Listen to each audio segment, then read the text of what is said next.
নমস্কার, আমি Sudipta Sarkar. Welcome to my YouTube channel tutorial সায়েন্সে। আজ আমি ক্লাস 12-এর যে সেকেন্ড চ্যাপ্টার রয়েছে ইলেকট্রিক ফিল্ড বা তড়িৎ ক্ষেত্র যে চ্যাপ্টারটা রয়েছে তাকে আমি তার যে মূল বিষয় রয়েছে সেগুলো নিয়ে কিছু সংক্ষিপ্ত আলোচনা করব। তো এটাই হচ্ছে আমার পার্ট 1। আমি এই চ্যাপ্টারটাকে দুটো ভাগে ভাগ করেছি। পার্ট 1-এ আমি কিছু কিছু টপিক রেখেছি এবং পার্ট 2-তে যে আমি আরেক কিছু টপিক রাখবো, কারণ একদিনে টোটালটা চ্যাপ্টারটা পড়ানো সম্ভব না।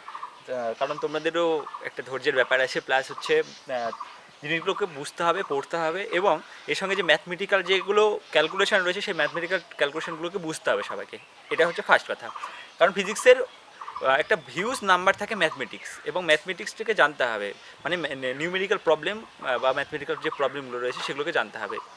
তো এখানে আমি যেগুলো আজকে পড়াবো তার মধ্যে কিছু মেন যে ইম্পর্টেন্ট জিনিসগুলো রয়েছে সেগুলো আমি দিয়েছি। তার আগে আমি একটু বলে রাখি, আমার ভিডিওটি আসতে কিছু দিনের জন্য একটু দেরি হয়েছে, কারণ আমি একটু পার্সোনাল কাজে একটু ব্যস্ত ছিলাম। তো তোমরা এখন শুরু করো, এরপর রেগুলারই আমি ভিডিও দেওয়ার চেষ্টা করব। তো আজকে শুরু করা যাক পার্ট 1টা নিয়ে। চ্যাপ্টার 2-এর পার্ট 1 যেটা রয়েছে সেই বিষয়গুলো নিয়ে আমরা একটু আলোচনা করব। ওকে, ইলেকট্রিক ফিল্ড বা তড়িৎ ক্ষেত্র। বুঝতে পারছো এখানে একটা কি হবে, আমরা তড়িৎ নিয়ে আলোচনা করব। এবং তড়িতের জন্য কি প্রয়োজন, আমার চার্জ বা আধানের প্রয়োজন। এই দেখো আমার মেন টপিক। ফার্স্টে বলে রাখি কুলম্বের সূত্র, তারপর আমরা পড়বো vector form of Coulomb's law, তারপরে আমরা ডিফারেন্স বা কম্প্যারিজন করব আমরা কার গ্র্যাভিটেশনাল ফোর্স অ্যান্ড ইলেকট্রোস্ট্যাটিক ফোর্সের মধ্যে। তারপর আমরা আধানের স্থির তড়িৎ একক যেমন কুলম্ব টুলম্ব সম্পর্কে জানবো। দেন আমরা পরাবৈদ্যুতিক ধ্রুবক সম্পর্কে আমরা কিছু জানবো, ডাইইলেকট্রিক কনস্ট্যান্ট। তার বাদে আমরা একটা পড়বো দ্য প্রিন্সিপাল অফ সুপারপজিশন, তারপরে তড়িৎ ক্ষেত্র এবং তড়িৎ বলরেখা বা ইলেকট্রিক লাইন্স অফ ফোর্স। ওকে, তো আমরা এই সম্পর্কে জানবো। তো আমি এখানে কিছু ইংলিশ এবং বেঙ্গলি টার্ম রেখেছি, কারণ আমি প্রত্যেকটা জিনিসকে ইংলিশ এবং বেঙ্গলিতে বোঝানোর চেষ্টা করি একটু। কারণ কিছু কিছু টার্ম থাকে যেগুলো হয়তো তোমাদের বাংলা মিডিয়াম স্টুডেন্টের কাছে নতুন লাগবে ইংলিশ, বাট ইংলিশ মিডিয়ামে যারা পড়ছো তাদেরকেও এই ভিডিওটা যাতে সমানভাবে সহায়তা করতে পারে, তার জন্য আমার এরকম একটা দুটো ইংলিশ বেঙ্গলি মিক্সআপভাবে আমার একটা পড়ানোর প্রচেষ্টা। আশা করি অসুবিধা হবে না তোমাদের কারো, টোটাল জিনিসটা তোমরা বুঝতে পারবে। ওকে, শুরু করা যাক তাহলে। ফার্স্ট অল তড়িৎ ক্ষেত্র বা চার্জ। আমি এর আগে ভিডিওতে বলেছি চার্জ আধান সম্পর্কে আমি বলেছি। তো ওই ভিডিওটা তোমরা দেখে নিতে পারো যেখানে আমি চার্জ বা আধান নিয়ে আলোচনা করেছি। তো আমরা এইটুকু জানি ওই চ্যাপ্টারটার পর যে চার্জ, সেম চার্জ যদি আমার দুটো পজিটিভ চার্জ হয় তারা নিজেদের মধ্যে কী করবে, রিপালশন করবে বা বিকর্ষণ করবে। আর যদি আমার আলাদা চার্জ হয়, এরকম নেগেটিভ যদি হয়, তারা কী করবে, পরস্পরকে অ্যাট্রাকশন করবে। ওকে, তো দুটো চার্জ, সেম চার্জ পরস্পরকে রিপালশন করে এবং অপোজিট চার্জ পরস্পরকে অ্যাট্রাকশন করে। তো এই যে ফোর্স, এই দুটো চার্জ নিজেদেরকে মধ্যে রিপালশন করে বা অ্যাট্রাকশন করে, তাহলে এদের মধ্যে কী পাওয়া যায়, তাদের মধ্যে একটা ফোর্স বা বল, এফ ফোর্স বা বল আমার একটা কাজ করে। ওকে, এই যে বল রয়েছে সেটা কীরকম তার ধারণা দিয়েছে আমাদের কুলম্বের সূত্র থেকে, আমরা সেই ধারণাটা পাই। ওকে, কুলম্বের সূত্রের সাহায্যে আমরা এই দুটো চার্জ আধানের মধ্যে যে রিপালশন বা অ্যাট্রাকশন বা আকর্ষণ বলের যে ধারণাটা আমরা সেটা কুলম্বের সূত্র থেকে পাই। ওকে, তো কুলম্ব বলেছিলেন যে দুটো চার্জ পার্টিকেল, আমি ধরলাম এরকম ওরকম না, দুটো চার্জ পার্টিকেল, আমি নাম দিলাম না Q1 আর Q2। ওকে, এই দুটো চার্জ পার্টিকেল এরা কি করবে, যদি এরা সেম ক্যাটাগরির হয় তাহলে এরা কি করবে, রিপালশন করবে। আর যদি এরা অপোজিট ক্যাটাগরির হয় তাহলে তারা কি করবে, অ্যাট্রাকশন করবে। তো এই যে এর মান যে এফ ডিপেন্ডস প্রপোর্শনাল টু কত হবে, এই যে আধানে দুটো রয়েছে তার গুণফলের প্রোডাক্টের সঙ্গে সমানুপাতিক বা প্রপোর্শনাল। ওকে, এর প্রপোর্শনাল টু কত হবে, Q1 Q2। যে আধান দুটো বা চার্জ রয়েছে সেই চার্জের গুণফলের সমানুপাতিক সেই বলটা, ঠিক আছে, সে আকর্ষণ বা বিকর্ষণ বল এই আধান দুটির গুণফলের সমানুপাতিক। এবং এরা যদি সেপারেট আউট হয় আর ডিস্টেন্সে থাকে, যদি এরা দুজন যদি আর ডিস্টেন্সে থাকে তাহলে এটা হবে কত, এ 1/r²। Okay, A proportional to Q1 Q2 এবং এ প্রপোর্শনাল টু 1/r²। মানে এদের মধ্যে যে আকর্ষণ বা বিকর্ষণ বল সেটা তার আধান দুটির গুণফলের সমানুপাতিক এবং তাদের দূরত্বের বর্গের ব্যস্তানুপাতিক। ওকে, ইউনিভার্সালি প্রপোর্শনাল টু 1/r²। তাহলে দেখো এই দুটো কম্বাইন যদি আমি করি, তাহলে কি হবে, এফ প্রপোর্শনাল টু কত হবে Q1 Q2 by r square. এটা আসবে আমার উঠাই দিতে গেলে কি হবে, আমার একটা প্রপোর্শনাল কনস্ট্যান্ট আনতে হবে, সেটা হবে কত F equals to K dash Q1 Q2 by r square, Q1 Q2 by r square. Okay, এটা হবে।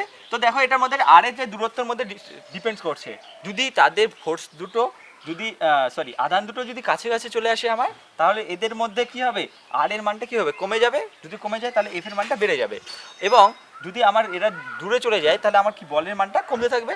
তারপর পাশাপাশি এর যে আধানগুলোর মান যদি কমে যায় তাহলে এই বলের মানও কমে যাবে, এবং যদি তারা দূরে চলে যায় তাদের সেই বলের মানও কমে যাবে। ওকে, কাছে আসলে অ্যাট্রাকশন বৃদ্ধি পাবে বা বিকজ রিপালশন যেটা সেটা বৃদ্ধি পাবে, এবং যদি তারা ডিস্টেন্স দূরে চলে যায় সেক্ষেত্রে Q1 Q2 এর মানে উপর কীভাবে ডিপেন্ড সেটা আমরা এই ইকুয়েশন থেকে পেতে পারি। এই দেখো একটা প্রপোর্শনাল কনস্ট্যান্ট এসেছে কত K ড্যাশ, এই K ড্যাশটা কি, K dash equals to 1/K লিখি আমরা। এই K যেটা, এই Kটাকে আমরা বলি ইলেকট্রোস্ট্যাটিক কনস্ট্যান্ট। ওকে,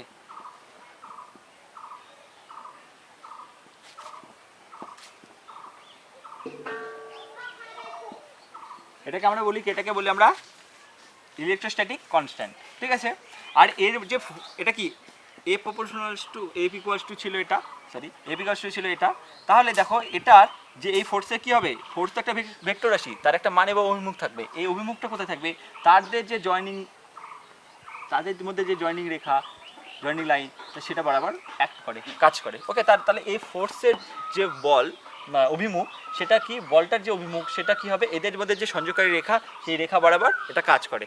ঠিক আছে, এই ছিল আমার কুলম্বের সূত্র।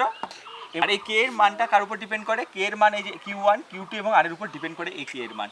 ঠিক আছে, সিজিএস সিস্টেমে এফ ইকুয়ালস টু হয় Q1 Q2 by r square, এটা সিজিএস সিস্টেমে হয়। ওকে, এবং এসআই সিস্টেমে গিয়ে এটা দুই সিস্টেমের ক্ষেত্রে দুই রকম হয়। এসআই সিস্টেমের ক্ষেত্রে গিয়ে এটা হয়ে যায় F equals to 1/4 pi epsilon 0 Q1 Q2 by r square. ওকে,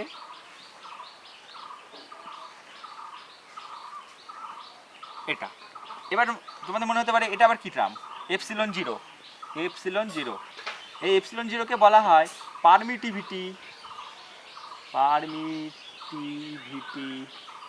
বা তড়িৎভেদ্যতা ইন ফ্রি স্পেস। ওকে, এটাকে বলা হয় ফ্রি স্পেস পারমিটিভিটি। এটাও কিন্তু বায়ু বা শূন্য মাধ্যমের ক্ষেত্রে। ওকে, আমি আগে একটা বলে রাখি, বায়ু বা শূন্য মাধ্যমের ক্ষেত্রে, এটা বায়ু বা শূন্য মাধ্যমের ক্ষেত্রে।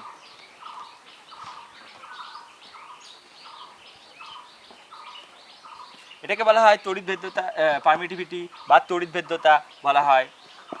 ঠিক আছে, তাহলে আমি এখান থেকে দেখো এই ইকুয়েশন থেকে আমি এপসিলন 0 এর মান বের করতে পারি। এপসিলন 0 মানে কত হবে, 1/4 pi Q1 Q2 by F into r square. Okay, আমরা এই এপসিলন মান আমরা কিন্তু এখান থেকে বের করতে পারি। ঠিক আছে, বোঝা গেছে?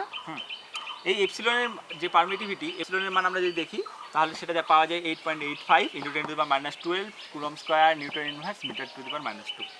ঠিক আছে, আর এই যে 1/4 পাই এপসিলন 0 এর মান আমরা পাই 9 into 10 to the power 9 newton metre square coulomb inverse to the power -2। Okay, এই ছিল আমার 1/4 পাই এপসিলন 0 এর মান। আর এটা যদি কোনো শূন্য মাধ্যম না হয়, যদি অন্য কোনো বিশেষ মাধ্যম হয়, সেক্ষেত্রে এপসিলনটাকে আমরা রিপ্লেস করব এপসিলন 0কে আমরা রিপ্লেস করব এপসিলন দিয়ে, মানে অন্য কোনো বিশেষ মাধ্যমের ক্ষেত্রে এপসিলন 0 এক্সটেন্স টু এপসিলন। তাহলে এই যে ইকুয়েশন রয়েছে এফ এর মান, তখন আমরা এটাকে এপসিলন লিখবো। Okay, 1/4 pi epsilon Q1 Q2 by r square. ঠিক আছে, আমরা এটাকে তখন কি আমরা এই সাইডকে এইভাবে রিপ্রেজেন্ট করব। ঠিক আছে, আর এই যে এপসিলন যেটা হচ্ছে সেটা হচ্ছে ওই যে বিশেষ মাধ্যম আমরা ধরে নিয়েছি, সেই বিশেষ মাধ্যমের তড়িৎভেদ্যতা। ঠিক আছে, বোঝা গেছে? এই যে এপসিলন যেটা, সেটা আবার কত হয়, এটা ইকুয়েশন আমরা লিখতে পারি কে এপসিলন 0, এই কেটাকে ডাইইলেকট্রিক কনস্ট্যান্ট। ওকে, আমরা যেটা আগে বই পড়েছি। ঠিক আছে, এটা হয়ে গেল আমার কুলম্বের সূত্র। এরপর আমরা পড়বো vector form of Coulomb's law, এটা আমরা এখন জানবো। ওকে, সূত্রের যে ভেক্টর রূপ সেটা সম্পর্কে আমরা জানবো। দেখো আমি একটা ফিগার ড্র করেছি, একটা মূলবিন্দু থেকে R1 ডিস্টেন্সে Q1 এবং R2 ডিস্টেন্সে Q2 রয়েছে। তাহলে এদের মধ্যে কি হবে, একটা অ্যাট্রাকশন বা রিপালশন ফোর্স কাজ করবে। এই অ্যাট্রাকশন বা রিপালশনের ফোর্সের যেটা হবে সেটা আমরা এখন বের করব, ঠিক আছে। দেখো আর Q2 চার্জের উপর Q1 চার্জের Q2 আধানের উপর Q1 যে আধানটা রয়েছে তার জন্য কি হবে, একটা বল কাজ করবে, ফোর্স কাজ করবে, সেটা কত হবে F21 ইকুয়ালস টু কত হবে 1/4 epsilon 0 Q1 Q2 by R21 cube into R21। Okay, 1/r² ছিল, দেখো এখানে একটা ভেক্টর নিয়েছি, তাহলে এখানে R21 কেটে যেত। তো সেক্ষেত্রে এটা তোমরা জানো এটা ভেক্টর এইভাবে লিখতে হয়। তো এটার ক্ষেত্রে কি হবে, দেখো এটা এই যে R21টা কি, R21টা হচ্ছে R2 মাইনাস R1, এই যে মধ্যে যে ডিস্টেন্সটা দ্যাট ইজ R21। তাহলে দেখো F21 মানে 2 নাম্বার যে চার্জ Q2 চার্জের উপর কার জন্য 1, একের জন্য 2 এর উপর যে চার্জ ফোর্স বা বল যে অ্যাপ্লাই হবে সেটা হবে এটা, আর এই R21 যেটা সেটা এটা, ঠিক আছে। এই R21কে আমরা এইভাবে লিখতে পারি। সেমভাবে দেখো এর এই Q1 যে ফোর্সটা রয়েছে, Q1 এর জন্য আমার এখানে একটা চার্জ কাজ করছে, ফোর্স কাজ করছে। সেমভাবে Q2 এর জন্য কোথায় কাজ করবে, একটা এটার জন্য Q1 এর উপর চার্জ কাজ করবে। তাহলে Q2 চার্জের জন্য Q1 এর উপর একটা ফোর্স কাজ করবে, সেটা কত দেখো, সেটা সিমিলারলি এরকম হবে F12 equals to 1/4 epsilon 0 equals into Q1 Q2 by R12 cube R12 vector, ঠিক আছে। তো এবার দেখো এই R12 যেটা রয়েছে, R12টা কত হবে, R12 আমি যদি লিখি এখানে R12 ইকুয়ালস টু হবে R1 মাইনাস R2, ওকে এই এটা, ঠিক আছে। এবার স্বাভাবিকভাবে দেখো R12 ইকুয়ালস টু যদি আমি এখান থেকে একটা মাইনাস কমন নেই, এটার থেকে R21 ইকুয়ালস টু কত লিখতে পারি, minus of R1 minus R2 লিখতে পারি আমি স্বাভাবিকভাবে। আর এটা ইকুয়ালস টু কত হবে আমার আর মাইনাস অফ, দেখো এটা মানে তো আবার এটা মানে কত R12, ইকুয়ালস টু কত হবে মাইনাস R12, ঠিক আছে। তাহলে আমরা কি পেলাম, R21 equals to minus R12। দেখো এই দুটোর ক্ষেত্রে R12 যদি নেগেটিভ হয়ে যায় সেক্ষেত্রে কত হবে আমার F21 equals to minus of F12, মানে এই বলটাও যেটা সেম বলই কাজ করবে, এর জন্য এর উপর যে বলটা কাজ করবে আর এর জন্য এর উপর যে বল করবে তার মানগতভাবে সমান, শুধু মাইনাসটা নিগেট করছে। যদি F1 আমি যদি এইভাবে দেখি, F1 যদি এই বরাবর কাজ করে তাহলে F12 উল্টো দিকে কাজ করবে, ওকে। মানে তার ডিরেকশনটা যে চেঞ্জ হবে, তার মান এই নেগেটিভ যে সাইনটা রয়েছে সেটা তার ডিরেকশনটাকে চেঞ্জ করে, যে F12 তারা আর F21 এর তাদের মধ্যে ডিরেকশনটা কি আলাদা, অপোজিট ডিরেকশন, ঠিক আছে। এটাই ছিল আমার vector form of Coulomb's law, okay.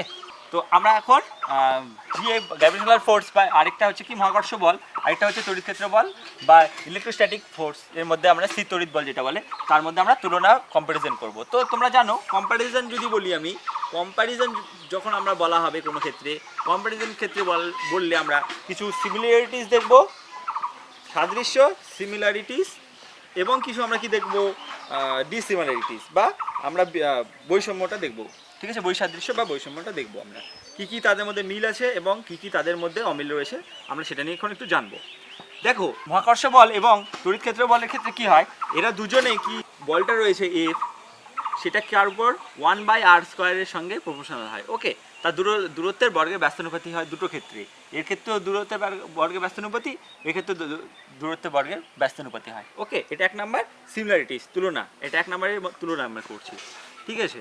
2 number ক্ষেত্রে যদি আমরা তুলনার কথা বলি, না সরি সিমিলারিটিসের কথা বলি, তাহলে সেক্ষেত্রে আমার কত হবে, এটাও আমার দেখা যায় এটাও কনজারভেটিভ বা সংরক্ষী, এটাও ক্ষেত্রেও এও কনজারভেটিভ, ওকে। দুটো বলেই কনজারভেটিভ বা সংরক্ষী বলা এই কারণেই হয় যে এক্ষেত্রে যে ওয়ার্ক ডান দেখা যায়, ওয়ার্ক ডান সেটা যে ওর পাথের উপর ডিপেন্ড করে না, ওকে। পাথের উপর ডিপেন্ড যারা করে না সেটা হচ্ছে কনজারভেটিভ বলা হয়। সেক্ষেত্রে দুটো ক্ষেত্রে আমার দেখা যায় যে দুটো বলের ক্ষেত্রে সেটা কনজারভেটিভ হয়। এবং 3 নাম্বার সেটা কি হচ্ছে সবথেকে ইম্পর্টেন্ট, সেটা হচ্ছে এরা দুজনেই অ্যাক্ট ইন ভ্যাকিউম, শূন্য মাধ্যমে এরা কাজ করে। ওকে, অ্যাক্ট ইন ভ্যাকিউম, এও করতে পারে, এর ক্ষেত্রেও করতে পারে সেম, অ্যাক্ট ইন ভ্যাকিউম। এই ছিল আমার সিমিলারিটিস বা আমার সাদৃশ্য। এরপর আমরা জানবো কিছু বৈসাদৃশ্য। ঠিক আছে, তো ডিসিমিলারিটিসের মধ্যে 1 নাম্বার পরে সবথেকে ইম্পর্টেন্ট এদের নেচার। দেখা যায় যে মহাকর্ষ বল এরা সবসময় কি হয়, অ্যাট্রাকটিভ। ওকে, এ সবসময় অ্যাট্রাকটিভ হয়, বাট তোমরা জানো যে আমার যদি সেম চার্জ হয় তারা রিপালশন করে, এবং যদি অপোজিট চার্জ হয় তাহলে তারা আকর্ষণ বা অ্যাট্রাকশন করে। সেক্ষেত্রে এরা কি করতে পারে, এরা অ্যাট্রাকটিভও হতে পারে, আরেকটা কি করতে পারে, এই রিপালসিভও হতে পারে। দুটোই আমার দুটোই হয়, দুটো এটা অথবা এটা। ঠিক আছে, এটা হচ্ছে তার ফার্স্ট আমরা কি ডিসিমিলারিটিস করছি। ঠিক আছে, 2 নাম্বার ডিসিমিলারিটিস এটা যে এ হচ্ছে ভেরি উইক। ওকে, এ হচ্ছে খুবই দুর্বল, এবং এর ক্ষেত্রে কি হয়, এরা 2 নাম্বার, এ দুর্বল না, স্ট্রং। এটা একটা স্ট্রং, মিডিয়াম স্ট্রং একটা বলতে পারি আমরা একে, কিন্তু এটা উইক না। এবং 3 নাম্বার রয়েছে যেটা এ যে গ্র্যাভিটেশনাল ফোর্স বা মহাকর্ষ বল যেটা রয়েছে সেটা যে মিডিয়াম রয়েছে সেই মিডিয়ামের উপর ডিপেন্ড করে না, ডিপেন্ডেন্ট নয়। ওকে, মিডিয়াম ডিপেন্ডেন্ট নয়। এক্ষেত্রে এ কী করবে, সবসময় আমরা একটা টার্ম জেনেছিলাম এপসিলন জিরো, যেটা এপসিলন বা এপসিলন জিরো আমরা যেটা করেছিলাম, সেক্ষেত্রে দেখা যায় যে এ মিডিয়ামের উপর ডিপেন্ডেন্ট। প্রত্যেক একটা মিডিয়ামে যে আমরা ডাইইলেকট্রিক কনস্ট্যান্টের মান আলাদা আলাদা, পারমিটিভিটি সেজন্য পারমিটিভিটির মানও আলাদা আলাদা। ওকে, তাহলে এক্ষেত্রে কী হয়, এটা হচ্ছে মিডিয়াম ডিপেন্ডেন্ট। ওকে, এই ছিল আমার গ্র্যাভিটেশনাল ফোর্স এবং ইলেকট্রোস্ট্যাটিক ফোর্সের মধ্যে কিছু তুলনা বা কম্প্যারিজন। ওকে, ঠিক আছে। এবার এটা আমরা যেটা জানবো সেটা হচ্ছে আধানের স্থির তড়িৎ একক, যেটা বা ইউনিট অফ চার্জ সম্পর্কে আমরা জানবো। ঠিক আছে, দেখো আমরা কি জেনেছি, F equals to Q1 Q2 by r square, যখন সেটা কোথায়, বায়ু মাধ্যমে হয়। ওকে, বায়ু বা শূন্য মাধ্যমে, এটা একটা কন্ডিশন রয়েছে, বায়ু বা শূন্য মাধ্যমের ক্ষেত্রে। ওকে, তো দেখো F equals to Q1 Q2 by r square, আমাকে কি জানতে হবে, ইউনিট অফ চার্জ বা Q1 Q2 আমাকে জানতে হবে। দেখো আর মানে কি, তাদের সেপারেশন, এই দুটো চার্জে Q1 এবং Q2 এর মধ্যে সেপারেশন যে দূরত্ব, যদি আমি এটা Q1 আর এটা যদি Q2 ধরি, এটা Q1 আর Q2 যদি ধরি, তাহলে এই ডিস্টেন্সটা কত, আর। তাহলে এই আর ইকুয়াল যদি আমি 1 সেন্টিমিটার ধরে নেই, তাহলে দেখো F r equals to 1 centimetre ধরে নেই, আর এফ ইকুয়ালস টু যদি আমার 1 ডাইন হয়, তাহলে দেখো Q1 equals to Q2 equal যদি আমরা কিউ ধরি, তাহলে দেখো এই ইকুয়েশন থেকে আমরা কী পাচ্ছি, এটা বদলে আমার কথা হবে q into q, 1 equals to q into q by r, r মানে কত, 1 square. Okay, 1 square, that is q square equals to 1, that is q equals to plus minus 1। ঠিক আছে, তো তাহলে দেখো এই দুটো চার্জের মধ্যে যদি ডিস্টেন্স আমরা 1 সেন্টিমিটার ধরি এবং তাদের মধ্যে যদি বল কত, 1 ডাইন হয়, তাহলে আমরা সেই যে আধানটা রয়েছে তাকে আমরা কি বলতে পারি, এক আধান বলতে পারি। ঠিক আছে, এবার দেখো এখানে 3টে কন্ডিশন আমরা অ্যাপ্লাই করেছি। 1 নাম্বার, আর ইকুয়াল টু তাদের মধ্যে যে সেপারেশনটা সেটা কত হতে হবে, 1 সেন্টিমিটার। এফ যে বলটা রয়েছে সেটা কত হতে হবে, 1 ডাইন, এবং এই যে আধানের যে পরিমাণটা রয়েছে সেটা কী হতে হবে, সমপরিমাণ আধান, কারণ Q1 equal to Q2 equal to ধরেছি। তাহলে আমরা বলতে পারি ইউনিট অফ চার্জের ক্ষেত্রে আমরা যে সংজ্ঞাটা দিতে পারি সেটা কি দিতে পারি, যে দুটো সমপরিমাণ বিন্দু আধানকে যদি আমরা পরস্পর থেকে 1 সেন্টিমিটার দূরে রাখি, এবং ওই আধান দুটি যদি পরস্পরকে 1 ডাইন বলে, কি তাদের মধ্যে যে আকর্ষণ বা বিকর্ষণ বল কী হবে, যদি 1 ডাইন হয়, তাহলে আমরা সেই আধানটাকে ইউনিট অফ চার্জ বলতে পারি। এর যে সিজিএস ইউনিট হয় সেটা হচ্ছে ইএসইউ, ওকে, বা স্ট্যাট কুলম আমরা লিখি। ঠিক আছে, এই ছিল আমার ইউনিট অফ চার্জ সিজিএস পদ্ধতিতে। আমরা এটার ক্ষেত্রে ক্যালকুলেশন করে আমরা এইভাবে দেখতে পাই, কিন্তু একটা কন্ডিশন মাথায় রাখতে হবে, সেটা কি, বায়ু বা শূন্য মাধ্যমের ক্ষেত্রে এটা পসিবল। ঠিক আছে, সেমভাবে যদি আমরা এসআই পদ্ধতিতে এফ ইকুয়ালস টু কত হয়, 1/4 pi epsilon zero Q1 Q2/r²। এটা ওই শূন্য মাধ্যমের ক্ষেত্রে এটা কি শূন্য মাধ্যমের যে পারমিটিভিটি সেটা। ওকে, আমরা এবার r ইকুয়ালস টু ধরলাম 1 metre, Q1 equals to Q2 equals to Q যদি আমরা ধরে নেই, এটা যদি আমরা ধরে নেই তাহলে সেক্ষেত্রে দেখা যাবে, দেখো এই যে 1/4πε মান কত, এটার মান 9 × 10⁹, ঠিক আছে, তাহলে F হয়ে যাবে আমার 9 × 10⁹, ঠিক আছে, নিউটন। তাহলে দুটো সমপরিমাণ আধানকে যদি আমরা 1 মিটার ডিস্টেন্সে রাখি এবং তারা যদি পরস্পরের সাথে কত, তাদের যে মধ্যেকার বল সেটা কত হবে, 9 × 10⁹ নিউটন যদি বলটা প্রয়োগ করে, তাহলে সেই আধান দুটোকে আমরা কি বলতে পারি, কুলম। সি, ওকে, কুলম।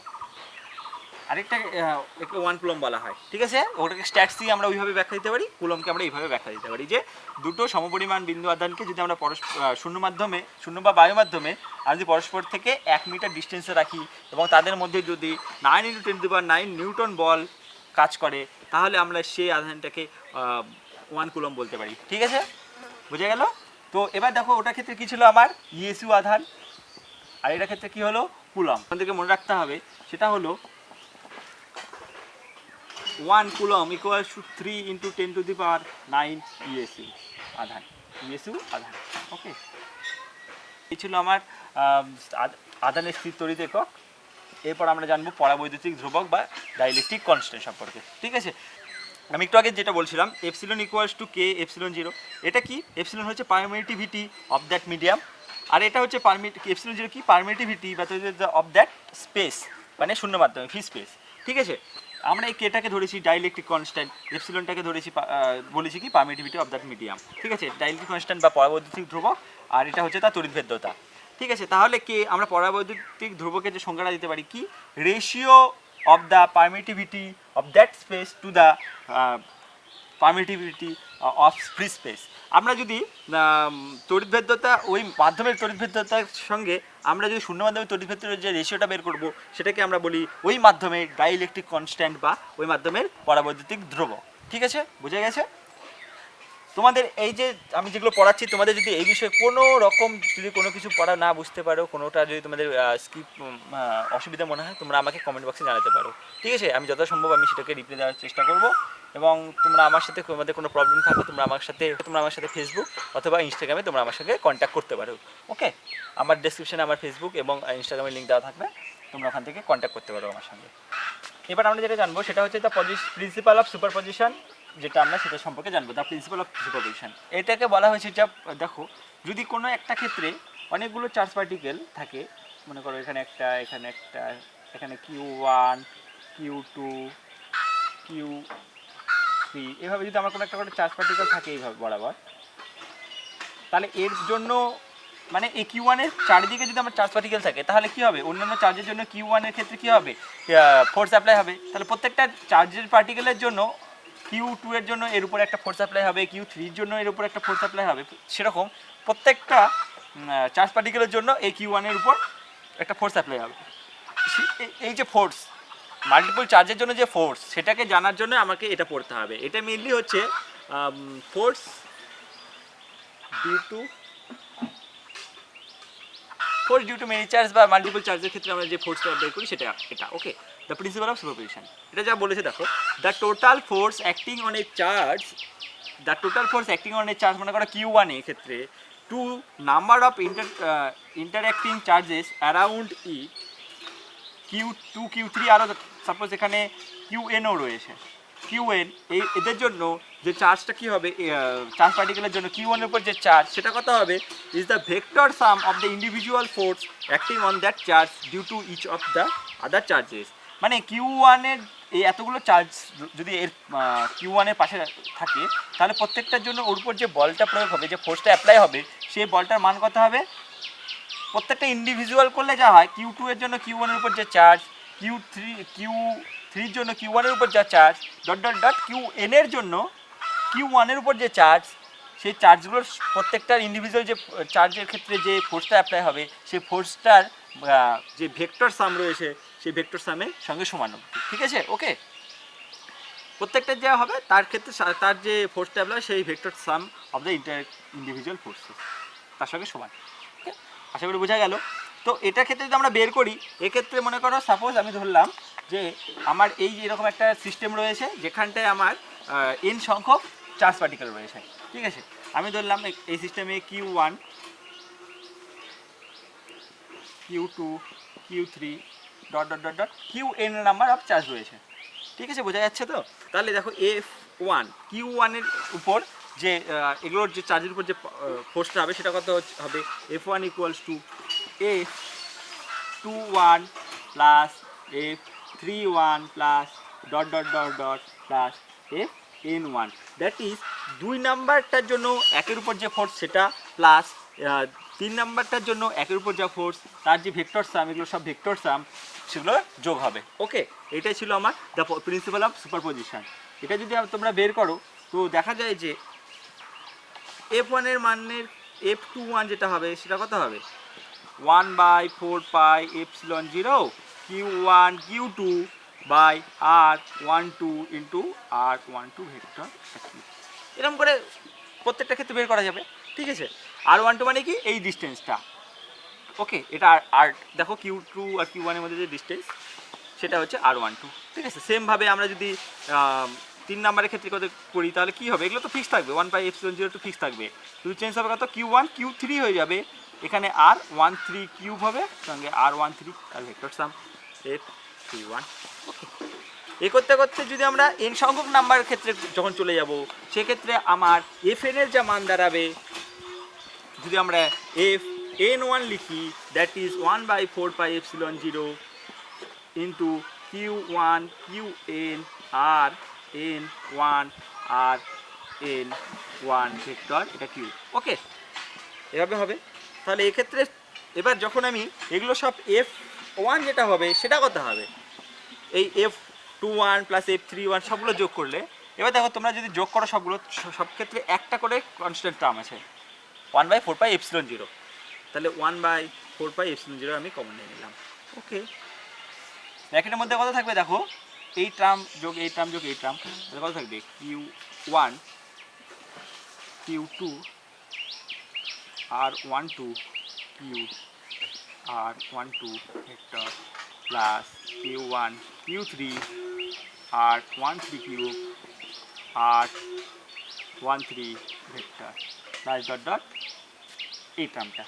ওকে, এন সংখ্যক টার্মটা কত হবে, Q1 Qn by Rn1 cube Rn1 vector আছে। ওকে, এভাবে এইভাবে আমার এটা কি চলতে থাকবে, ঠিক আছে। এটাকে আমরা যদি তোমরা একটা সিম্পল ফর্মে নিয়ে আসতে চাই, তাহলে আমার সেটা করতে হবে, মনে করো এটা 1 নাম্বারের জন্য না করে আমি একটা ধরলাম, আমি আই নাম্বার একটা পার্টিকেল রয়েছে, আই পার্টিকেলের উপর আমার এটা কত ফোর্স অ্যাপ্লাই হবে, সেক্ষেত্রে যে রাশিমালাটা হবে সেটা হবে Fi equals to 1/4 pi epsilon 0, এটা তো কনস্ট্যান্ট, এটা তো কিছু হবে না, একটা সামেশন, যোগগুলোকে আমি একটা সামেশন আকারে লিখছি, কিউ। দেখো F1 তখন Q1, তাহলে আমরা কী হবে যখন I, তখন কত হবে QI।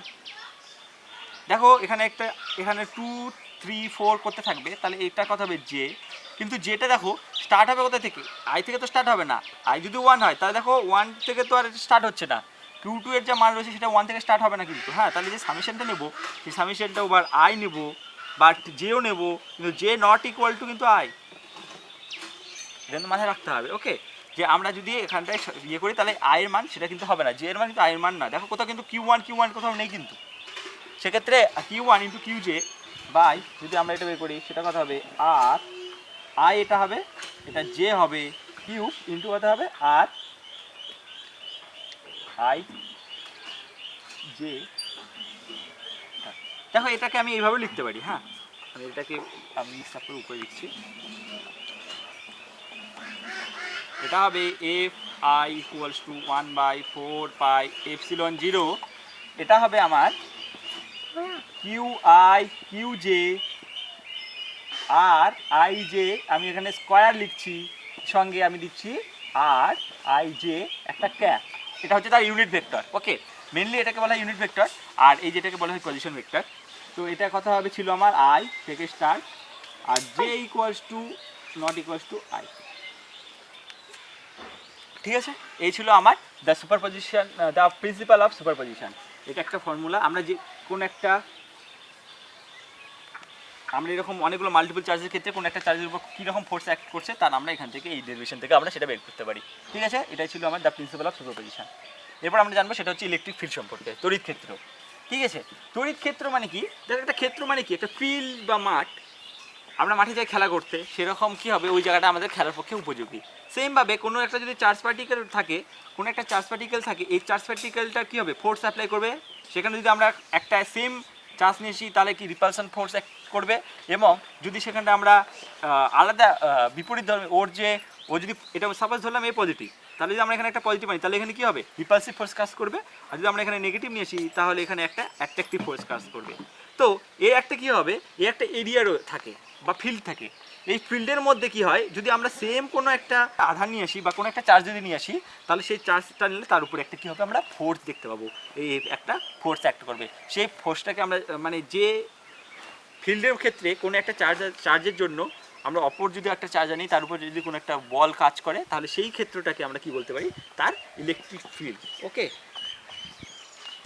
তার ওই চার্জটার, এই চার্জটা ইলেকট্রিক ফিল্ড যদি এখানটায় এই পর্যন্ত যদি আমরা কোনো একটা চার্জ নিয়ে আসি, সেক্ষেত্রে কী হবে, এর উপর ফোর্স অ্যাক্ট করবে, কিন্তু এখানে এসে তার সেই ফোর্সটা আর অ্যাক্ট করবে না। ওকে, এখানে কোনো ফোর্স অ্যাক্ট করবে না। তাহলে এই চার্জের ইলেকট্রিক ফিল্ড আমরা এই এরিয়াটাকে বলতে পারি ইলেকট্রিক ফিল্ড বা তড়িৎ ক্ষেত্র। তড়িৎ আধানের জন্য যে ক্ষেত্রটা তৈরি হয়, যেখানে কি হবে, তার অন্য কোনো আধান আনলে সেখানটায় আমরা তার একটা বল দেখতে পাবো। ঠিক, তো এইটুকু ছিল আমার ইলেকট্রিক ফিল্ড। আমরা জানলাম ইলেকট্রিক ফিল্ড। তো ইলেকট্রিক ফিল্ডে কী হয়, ইলেকট্রিক ইন্টেন্সিটি বলে একটা জিনিস হয়। ইলেকট্রিক ইন্টেন্সিটি হয় কি, এই যে তড়িৎ ক্ষেত্রটা যে রয়েছে বা ইলেকট্রিক ফিল্ড রয়েছে, সেখানে যদি আমরা একটা পজিটিভ আধান নিয়ে আসি, তাতে একটা কি ফোর্স এক্সপিরিয়েন্সড হবে, তার উপরে একটা বল কাজ করবে। এই যে ফোর্সটা এক্সপিরিয়েন্সড হবে তাকে আমরা বলি ইলেকট্রিক ইন্টেন্সিটি বা তড়িৎ প্রাবল্য বলে আমরা একটা কথা বলে থাকি। ঠিক আছে, ইন্টেন্সিটি বলে একটা জিনিস হয়েছে, সেটাকে আমরা এখানে বলে থাকি। তো এই চ্যাপ্টারটার যে কিছু ছিল সেটা হচ্ছে টোটালটা যে থিওরিটা ছিল, সেই থিওরির সঙ্গে সঙ্গে এর যে ম্যাথগুলো রয়েছে না, সেগুলো সমভাবে ইম্পর্টেন্ট। তো এখানে প্রচুর ম্যাথমেটিক্যাল প্রবলেম আছে যেগুলো তোমাদেরকে করতে হবে। তো তোমরা বইটাকে ফলো করো, সেখানে দেখো ম্যাথগুলো, তোমাদের কোনো প্রবলেম হলে জানিও। তো এরপরে থাকবে আমার তড়িৎ বলরেখাও থাকবে। তো তড়িৎ বলরেখা যেটা রয়েছে, সেই তড়িৎ বলরেখাটা আমি পরের পার্ট 2-তে পড়াবো। ওটা এখানে আমি আর পড়াচ্ছি না। তো তার আগে আরেকটা ইম্পর্টেন্ট কথা বলে রাখি, ইলেকট্রিক ফিল্ড যেটা রয়েছে না, সেটা অসীম, মানে থিওরিটিক্যালি কিন্তু অসীম পর্যন্ত বিস্তৃত থাকে, কিন্তু প্র্যাকটিক্যালি আমরা যখন দেখতে পাই অসীম মানে ইনফিনিট পর্যন্ত বিস্তৃত থাকে, কিন্তু এটা ইনফিনিটি মানে পর্যন্ত থাকে না, যে কোনো একটা ডেফিনেট পজিশন পর্যন্ত আমরা এই যে ইলেকট্রিক ফিল্ড সেটা দেখতে পাই। ওকে, তো এই ছিল আমার চ্যাপ্টার 2 এর পার্ট 1-এর যেটুকু পড়ানো ইলেকট্রিক ফিল্ড পর্যন্ত আমি পড়ে দিয়েছি। নেক্সট আমরা পার্ট 2-তে আমরা জানবো তড়িৎ বলরেখা সম্পর্কে। তো তোমরা ম্যাথগুলো করো বাড়িতে, আর যদি কোনো প্রবলেম হয় তোমরা আমার সাথে কন্ট্যাক্ট করো। ভিডিওটি তোমাদের যদি ভালো লেগে থাকে তাহলে সেটাকে লাইক করো, কোনো প্রবলেম হলে সেটার জন্য কমেন্ট, এবং সর্বোপরি এই চ্যানেলটাকে সাবস্ক্রাইব করো। তাহলে তোমরা আমি এর পরবর্তীতে আরও কিছু ইম্পর্টেন্ট জিনিস আমি এখানে আপলোড করব। তো তোমরা এটাকে সাবস্ক্রাইব করো, বন্ধুদের সাথে শেয়ার করো চ্যানেলটিকে। আমার পার্ট 2 যতক্ষণ না আসে ততক্ষণের জন্য টাটা, ভালো থাকবে, stay happy and stay safe.